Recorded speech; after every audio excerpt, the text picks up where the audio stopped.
Everybody, Michael here from GetFitOver40.com, and this video is entitled How to Get on TRT in Canada if your testosterone is too high. So I'm going to have to tiptoe around the subject a little bit so as not to be demonetized or, flat out just get this video removed. So I will be making this, obviously, this disclaimer at the beginning. This information is not medical advice. It is only for entertainment purposes.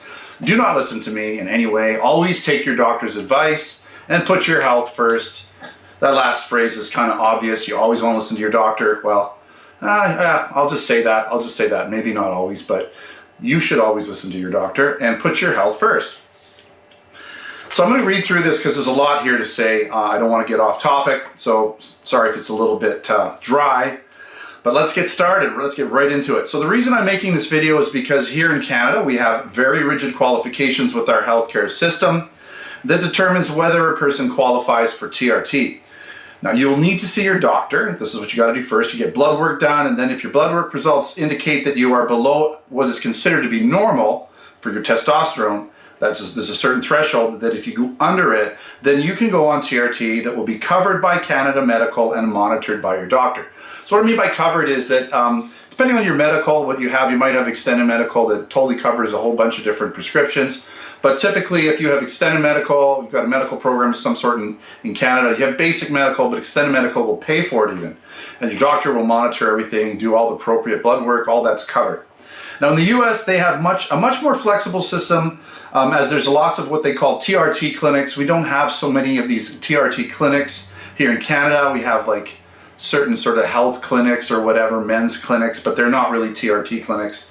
Now in a similar manner with doctors, they assess your testosterone levels, but they don't just look at testosterone levels only. They also consider symptoms, like if you have symptoms of low T, and they put everything in perspective in relation to if a TRT protocol would benefit someone or not. So in Canada, if you're not under that threshold, the doctor's like, sorry, can't help you.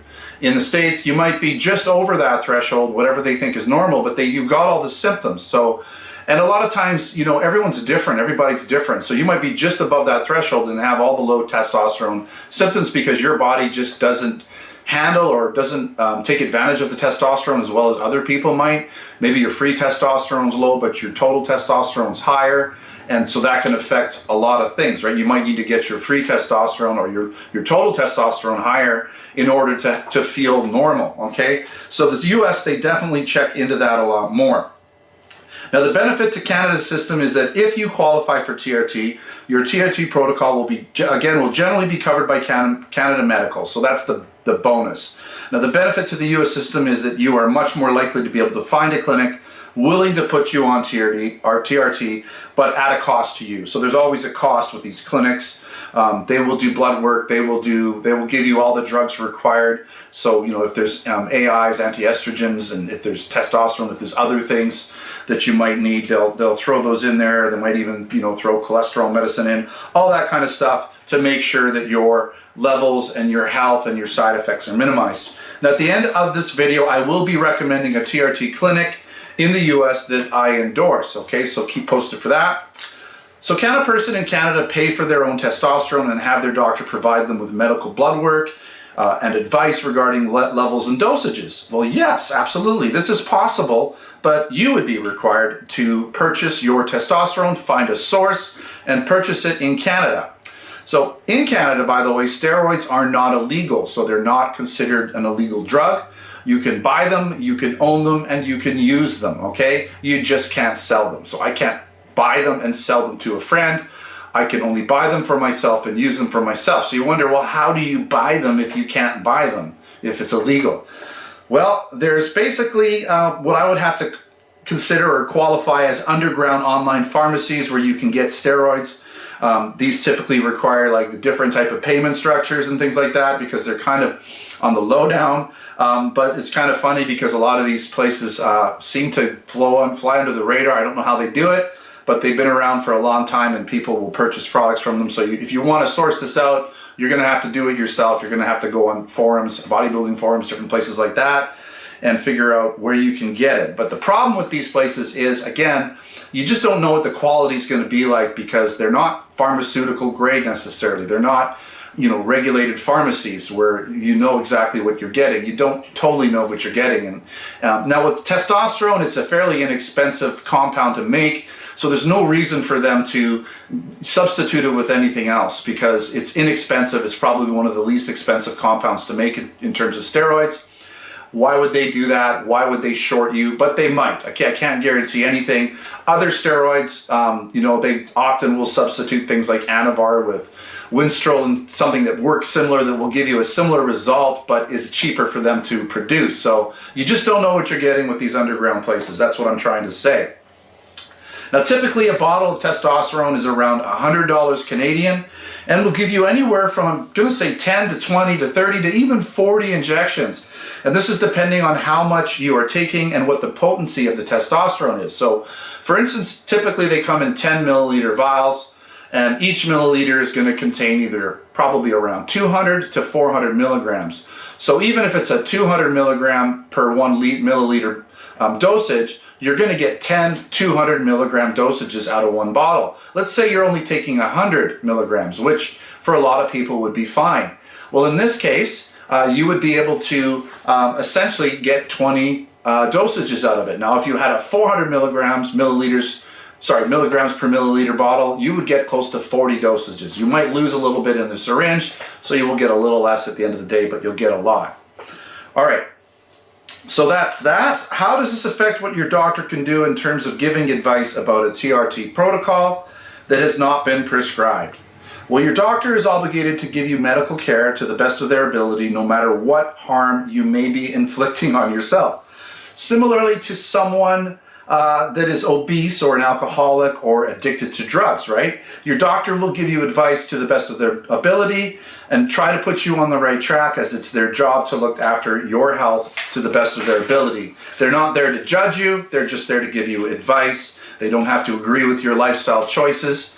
I guess they could decide to refuse you as a client, but that would be a pretty extreme situation. You would have really had to gotten on their nerves in some way for them to do that, because they don't want to lose clients. Obviously, again, they're just there for advice. So your doctor will more than likely want to keep track of your blood work, knowing you are taking testosterone, because you've been probably honest with them, you should be, so they can give advice on your levels and what dosages make sense for your TRT protocol, whatever you're trying to achieve. The big difference here is that you're kind of in the driver's seat rather than your doctor being in the driver's seat. So you kind of get to decide what you want to be, where you want to be in terms of on the scale. Oftentimes, a lot of doctors will be super conservative. They'll be just happy to get you kind of above the normal, just mid-ranges, right? But that might not be enough for some people. They might still be suffering from certain side effects or different, dysfunctions. They might have problems, depression, even at a medium testosterone level. So with you in the driver's seat, you could say, I want to be right at the top. I want to be pinned on the normal, as high as I can go without having adverse side effects and different things, the negative side of taking too much TRT, right? Or testosterone. So you basically want to make sure, if you're in the driver's seat, that you're not doing any harm, because you can abuse anything. So you do want to work with your doctor. You want to be honest. If you are taking a little more, you want to work with them and make sure you're not having any types of side effects or high blood pressure or things that might cause health issues. So let's kind of get to the point of this video. One often overlooked option, if you want to get on doctor-prescribed TRT in Canada but have blood work that is perhaps just over the threshold allowed to be covered by Canada Medical, it would be to somehow temporarily crash your testosterone on purpose. So when you get your blood work drawn, you are below normal thresholds, all right? So I wonder how this could be achieved. So we're going to be a little careful here, right? Keep in mind, this explanation is completely hypothetical and just meant to explain what might happen in a given situation where one has exogenous testosterone, so external injected testosterone in their system, and then literally stops taking it. So you've been using testosterone and then stop cold turkey. It's well understood that when a person goes on testosterone, their body will adjust for the higher levels of this exogenous testosterone in their system, right? And their systems will be shutting down its own production of testosterone. So you get this exogenous level up to a certain point, and your body stops making it almost completely, okay? So what's going to happen here is the body will take a little while to begin producing testosterone again on its own. So for a period of time, that person would have much lower than normal testosterone levels because they're not taking it anymore and their body stopped producing it and it hasn't kicked in yet, okay? So the goal is to figure out the time when your exogenous testosterone is crashed and your natural testosterone is not kicked in yet. This is the thing you need to try and figure out. Now, most oil-based testosterones have a half-life of around 7 days, which means if your testosterone level was, say, 800 nanograms per deciliter, then 1 week later it's going to be 400 nanograms per deciliter. A week after that it's at 200, and a week after that it's at 100. So 100 would definitely be low. 200 would probably be below most cutoffs, right? So within 2 to 4 weeks, you're probably going to be below that threshold. So for this hypothetical example, I would recommend a person takes, say, 100 milligrams of testosterone per week for about 2 to 3 months to get their body used to the exogenous testosterone, so their own testosterone production is somewhat shut down. They won't, this person would know this because they would notice their testicles a little bit smaller. Over time, that's what happens. It's something that if you are going to go on TRT, you have to accept. You will get some shrinkage unless you counter that with other drugs. There are other drugs that can help that a little bit, so you'd have to look into that. But it is a byproduct of TRT because your testicles, sorry, it's not that I'm embarrassed to say them, I'm just tongue twisted with the testicles. So they are the main producers of testosterone. If they're not producing testosterone, they shrink. It's just what happens, okay? So this amount should put that person in normal ranges around 500 to 900 nanograms per deciliter for most people. But I cannot say this for sure. Everyone's a little bit different, right? Now, even if they were a little higher, let's say they just responded really well to 100 milligrams and they got up really high to the top level, they were at like 1,000 nanograms per deciliter. Well, a week after going cold turkey or stopping injections, they would be at around 500. A week after that, so second week after stopping, they'd be at 250.